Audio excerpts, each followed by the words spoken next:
Hello guys, আজকে এসে গেছি নতুন একটা ব্লগ নিয়ে। আজকের কেকটা কিন্তু খুব স্পেশাল। আজকে কিন্তু দুর্গাপূজার চতুর্থী। নর্মালি চতুর্থীতে আমরা কলকাতা ঠাকুর দেখতে যাই, কিন্তু যেহেতু কাস্টমার অনেকদিন আগেই আমাকে কেকটার জন্য অর্ডার করেছিলেন, তো না বলতে পারিনি। তো তাই জন্য প্ল্যান হলো একবারে আমরা কেকটা ডেলিভারি হয়ে যাওয়ার পর কলকাতায় ঠাকুর দেখতে যাব।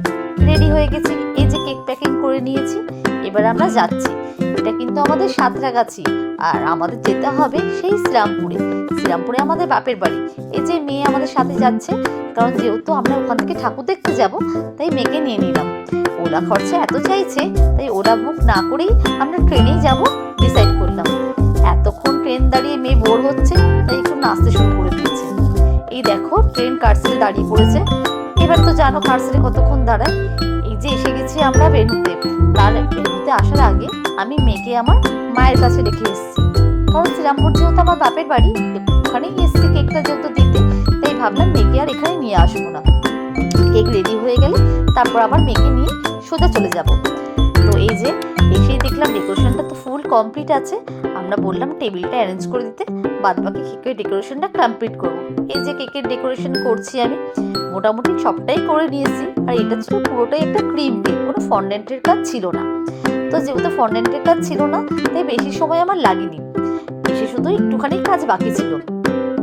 এই যে আমি যখন কেক ডেকোরেশন করছি, এই যে সামনে একটা দিদি, উনি আবার দেখে বলছেন বাহ খুব সুন্দর হয়েছে। আর পাশে যিনি রয়েছেন তারই ছেলের আজকে বার্থডে।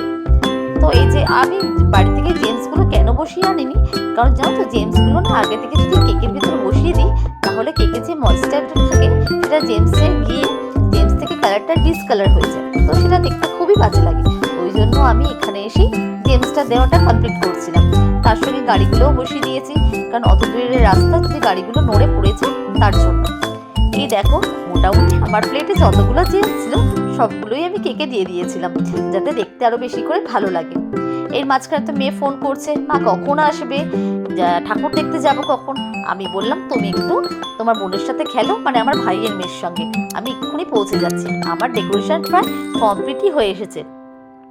এই যে তোমরা এখন দেখতে পাচ্ছ ডেকোরেশন পুরো কমপ্লিট। যেহেতু ফন্ডেন্টের কাজ ছিল না, তাই বেশি আমার সময় লাগেনি।